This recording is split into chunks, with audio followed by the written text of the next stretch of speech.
Hey, what's up, everybody? So I am here at the Hall Creek Conservation Club. Um, Again, it's winter, and I'm trying to get ready for the indoor tournaments that I am going to shoot this year. Um, and I wanted to do a quick video talking about group tuning and the conventional way to do that, and the reason why it works. Because there's a lot of things the same way with torque tuning, which I've talked about in the last video I did on YouTube, talking with the vane giveaway. If you haven't seen that video yet, go check that video out, or I'll put a link like somewhere in here for the vane giveaway.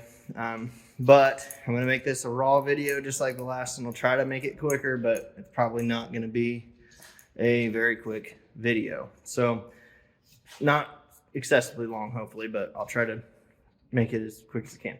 So group tuning. Same thing applies for torque tuning, but the reason why it works, that I've found, that I believe is true, that makes sense, is that when you are using your rest to correct your left and right misses, what you're also doing is affecting the pressure it takes at full draw to get your peep lined up with that scope. And so what happens is, whenever you're aiming, I'm gonna have to turn the camera around here, but so if you look at this target I shot here. So this is this is target number 1, 2, 3, 4, 5. So I was shooting this one last every time. And if you notice, it will probably be backwards for you guys, but it's a low right impact in the 10. It's low right. I hit X's on every one of them. Maybe I might have missed one on that one, but it's a low right miss or impact, I guess you could say. It's a low right impact versus what the first targets look like. So that one's pretty even in the middle. That one's pretty even as far as it's vertical impact. It's not left and right, really. It's maybe a little high. I got one high, so I guess you could say, that was the only high shot I had, and then the other 4 were right there. So, and then I had 5, almost dead center on this one. This one, maybe a little high on that one too. But for the most part, all pretty much center until you get to this last target. And what I have come to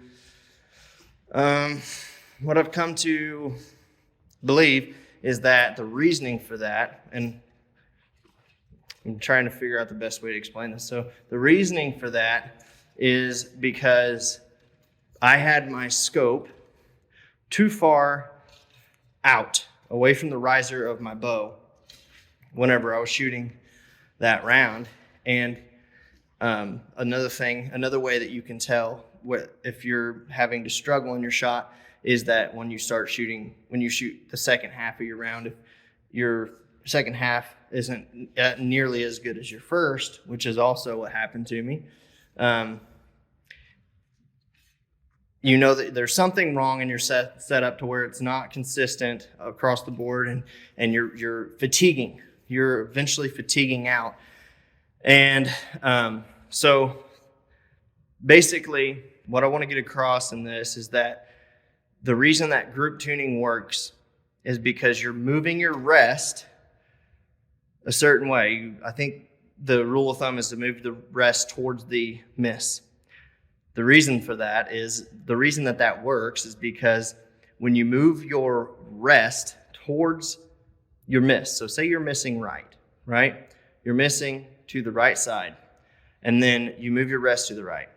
Well, what you also have to do is move your sight right to compensate for that rest change. And so what ends up happening is you don't have to put as much face pressure. You don't have to bring that string so hard into your face in order for you to be able to get everything lined up. And so what people will notice is it'll eliminate some of their misses. Well, that's the reason for it. It's because at full draw, when you're aiming, you're not having to fight that peep sight into alignment with your scope housing. And so, or your lens housing or whatever you want to call it. So that's the reason why group tuning works. I'll probably just leave it at that, and I'll do like an actual adjustment video later on if you guys are interested in it. But sorry about the audio in this. It's really echoey in here, but I wanted to get it out and get another video out, something that I could just share with you guys. It's somewhat short and kind of gives you the reasoning why it works. And then if you guys are interested, leave me a comment. If you like this video, like it, share it, comment, subscribe, do all that stuff. But if you're interested in more of a breakdown of that, I can do like a shoot along video. So where it's going to have to be a longer video because I'll have to do a deep dive edit on it. But I'll do some videos where I'll shoot maybe 30 shots and, sped up. I'll shoot 30 shots with my rest out at maybe 15/16, and then we'll move it into 13 and 11, and then kind of go in between those measurements, I guess, and try to kind of figure out where the group tune is correct to where we can get a good, consistent bow shooting for us instead of trying to make it happen on our own. And then also, you will notice, I want to make one more quick point.